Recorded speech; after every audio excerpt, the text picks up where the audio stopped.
Hello, my name is Benjamin Angelo Deutsch. Good morning. Benjamin Angelo Deutsch coming to you from Las Vegas, Nevada. We were evicted from where we were staying in Las Vegas, Nevada, located at Siegel Suites, which has a number of different locations in the city and the country. We were staying at a location called Siegel Suites Sahara.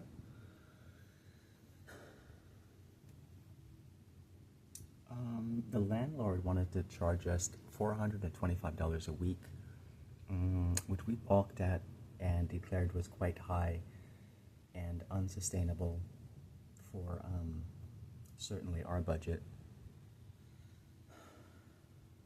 And we asked her if she could honor the advertised rate, which had indeed drawn us into the business, which was listed online on their website.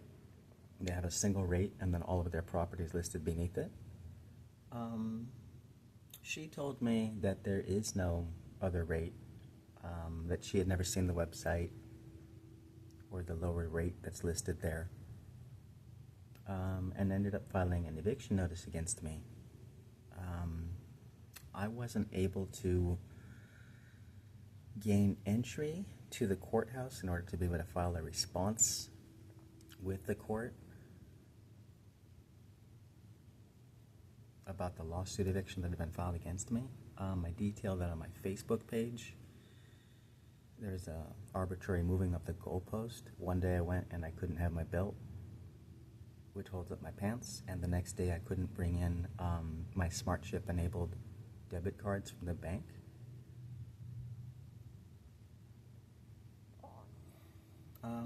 I called my father, Robert Deutsch, who lives in Bullhead City, where I used to live. We shared a residence for a period of time because I was living in Whittier, California with my beloved wife, Rebecca Janine Pearson, and her mother, Rosalie Donna Pearson. Except Rosalie Donna Pearson had worked for a lifetime career for Los Angeles County, since she had been a 16-year-old county worker, or a student worker, excuse me, with the county. Unfortunately, just before Rebecca died, in March or April of 2024, really suddenly, just one day to the next, at the Presbyterian Intercommunity Hospital in Whittier, Rebecca called me on the telephone and told me that her mother had told her that her mother had said something which had caused me to lose my job. This was back in 2013, right when me and Rebecca had just gotten married, and then we suddenly lost our job, and Donna suddenly moved out of the house without talking to us or telling us why or where she moved. I received a letter from my father shortly thereafter in 2013, inviting us to come out to where he was living and managing a property in Bullhead City, given the very strange circumstances that we had encountered. So we took him up on this offer, and we drove out to this building in Bullhead City that he manages. But then my wife was like unceremoniously dismissed and told that she wasn't welcome to be there. So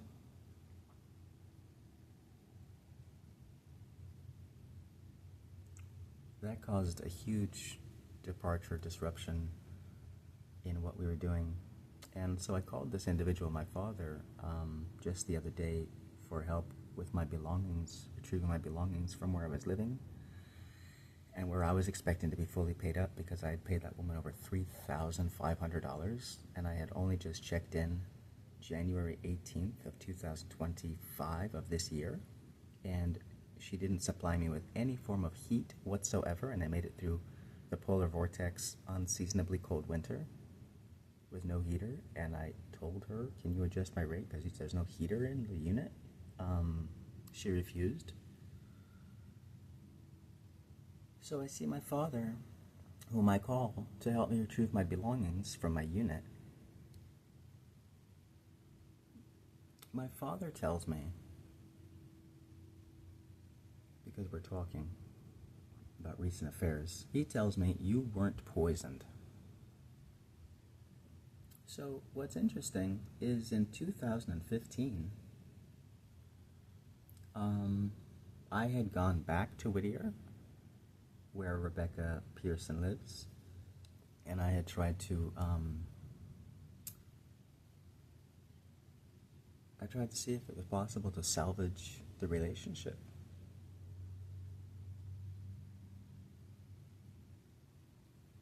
Unfortunately, I ended up returning in 2016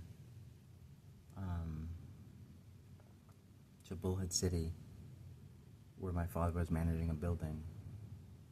By 2015, we still hadn't been able to establish any communication with Rebecca's mom, Donna. And then the fact that I wasn't able to find gainful employment in the industry that I'd been working in was very strange and disconcerting.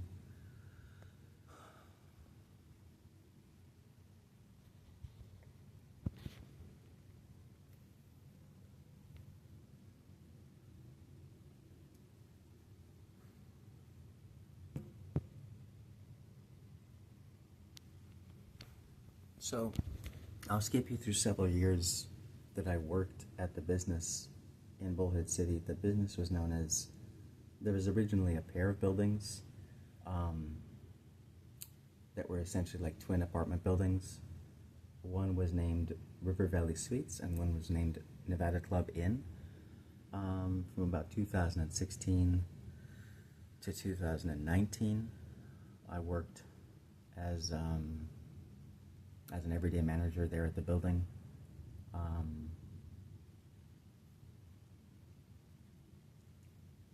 There wasn't a lot of people that wanted to have a lot to do with the business, so I was in the position of having to return the business to a point of stability.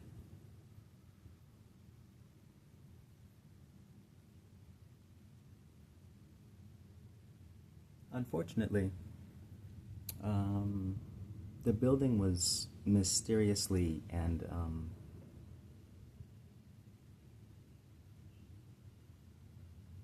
building got acquired through a foreclosure.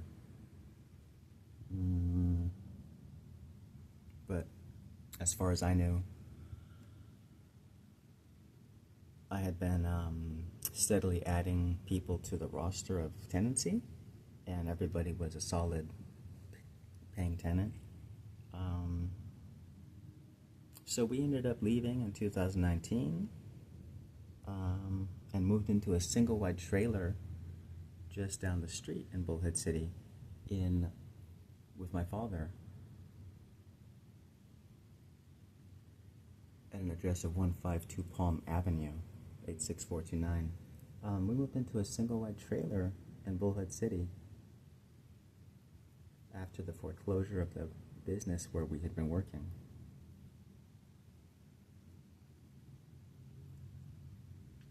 And then COVID happened, of course. During COVID, I was able to use the pandemic unemployment assistance payments to acquire an automobile, and then I was able to fix the automobile, all of the back due maintenance that the previous owners hadn't done on the car.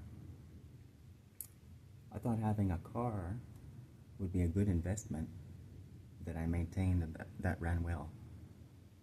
Unfortunately,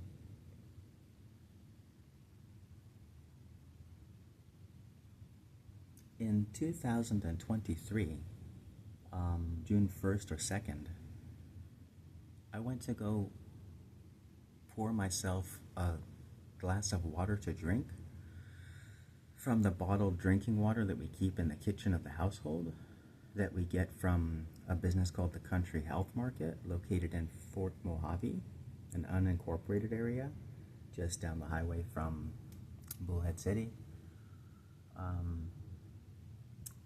The Country Health Market has the full extensive water filtration system that they need. And so you can buy alkalinated water, purified water, distilled water.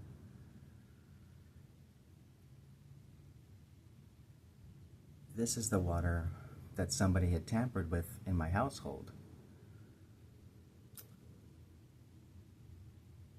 Unfortunately, I almost suffered severe and total and complete renal shutdown.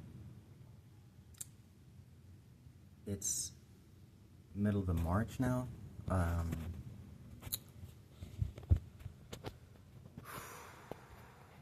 The end of March. Excuse me, March had. So we're on Tuesday, April 1st now.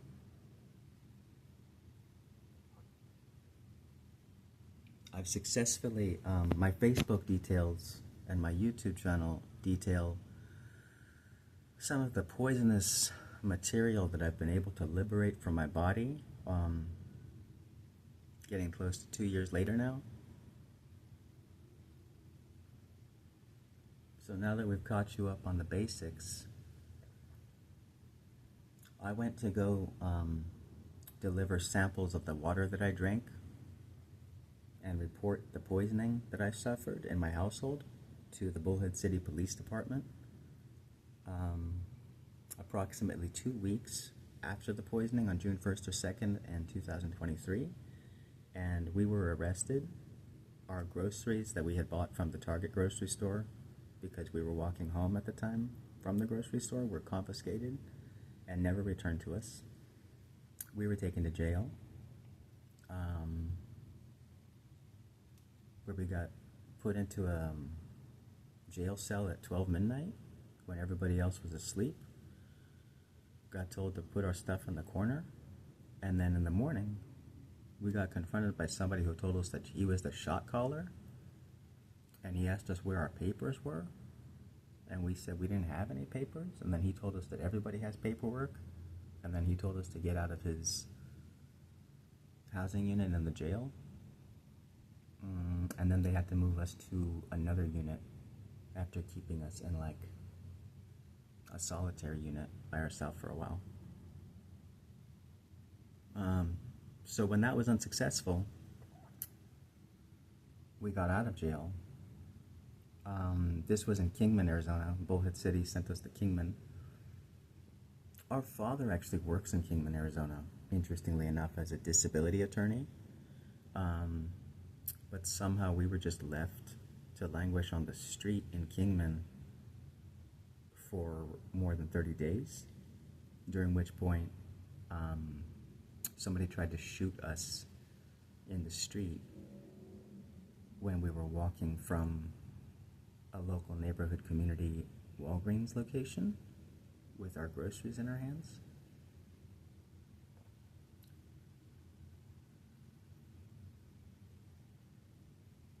And so most recently, when I call my father in Arizona, he comes and we're talking, and he tells me you weren't poisoned. And instead, he says, I've been watching you slide into schizophrenia for the last 2 years.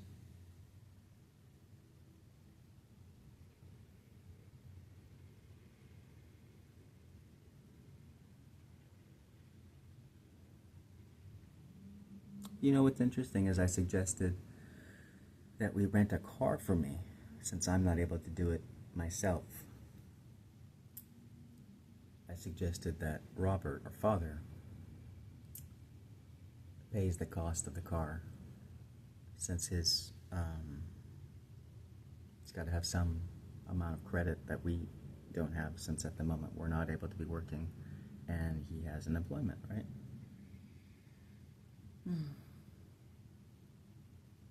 We come to see that we both have an Arizona driver's license, but our Arizona driver's license portraits are in color, and his is in black and white. I've never seen a license issuer do that.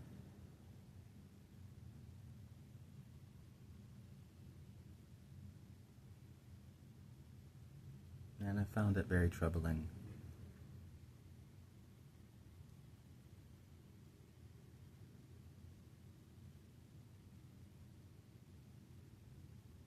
To be told that I wasn't poisoned, when indeed we were.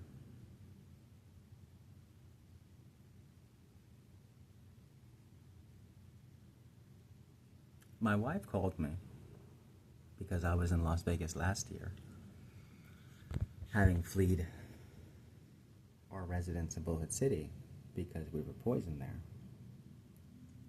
by persons unknown to us.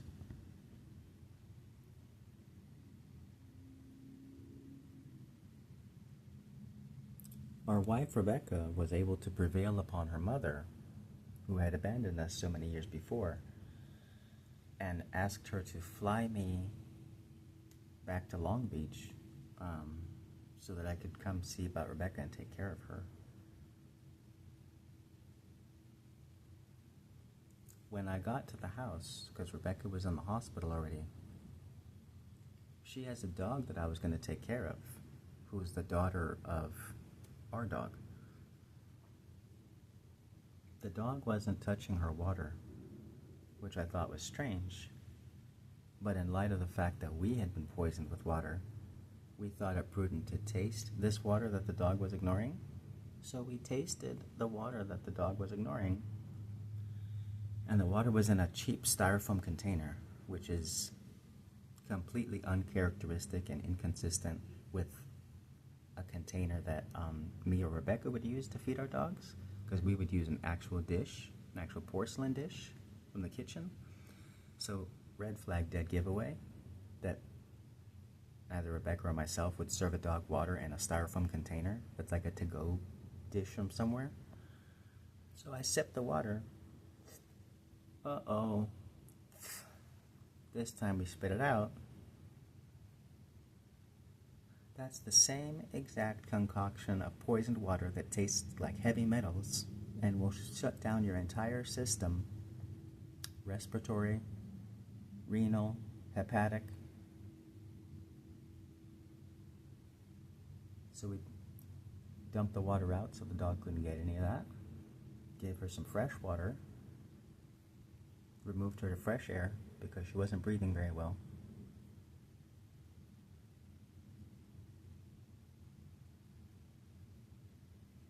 Went to the triage that the doctors and staff at Presbyterian Intercommunity Hospital had scheduled the next day. Was waiting in the morning in the Starbucks location that's in the foyer, and I was having a very easy to digest yogurt, fruit and yogurt parfait that they serve, which I had blended matcha, dry matcha green tea into. The dry matcha green tea blended with yogurt, in case you ever find that you've been poisoned, is something that's easy enough for your body to digest and hold on to, because it's not going to want to eat anything, and that'll be able to help attach to, bind to, and release and remove from some of the toxins from your body, like the worst offending pieces. Interestingly enough, Rebecca had been complaining to me that she was suffering from uncontrollable projectile vomit. I can confirm and corroborate that after spending the night, which consisted of less than 6 hours in her home at 12328 Howard Street in Whittier, California, 90601, spent less than 6 hours in that residential address, walked to Presbyterian Intercommunity Hospital the next morning,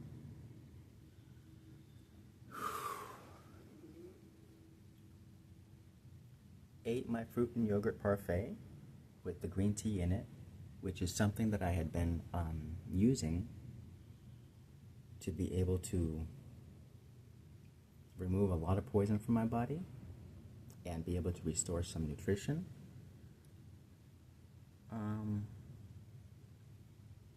Unfortunately, so I don't have like a sensitive stomach I'm not prone to throwing up otherwise. I started having uncontrollable projectile vomit, just like Rebecca had described to me that she had been having living in that house. A few minutes after simply blowing my nose that morning, I felt slightly congested, having been in that house, breathing the air, and the dog was congested. So I walked outside from Starbucks, and I went to blow my nose, and blowing my nose turned into uncontrollable projectile vomit that was just like dark brown. I don't know what it was.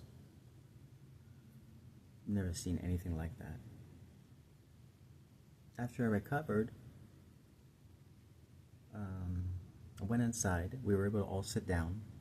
The doctors told me and Donna that they didn't think that Rebecca was going to live longer than a year.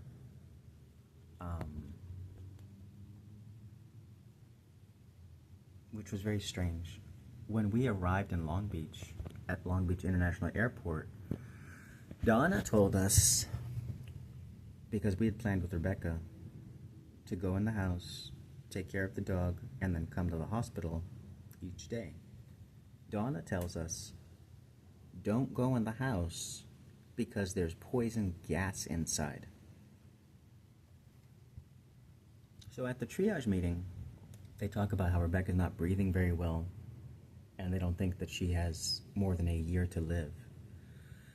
I protest and I say, I just saw Rebecca, and I just talked to her on the phone, and she's alive and well, and there's no reason that she shouldn't be at this meeting that we're all having, this triage meeting. Like, we could have this in her room where she's privy to what we're talking about, because everybody was talking as though she was in some type of diminished capacity, like she couldn't speak for herself, which was not the case. The next day, I get a text message from her mother, as opposed to the hospital, telling me that she's dead.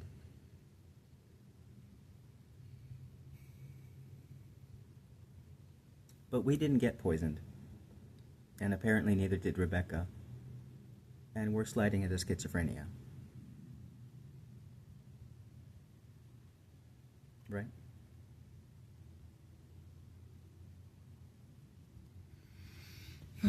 So, that's the basics.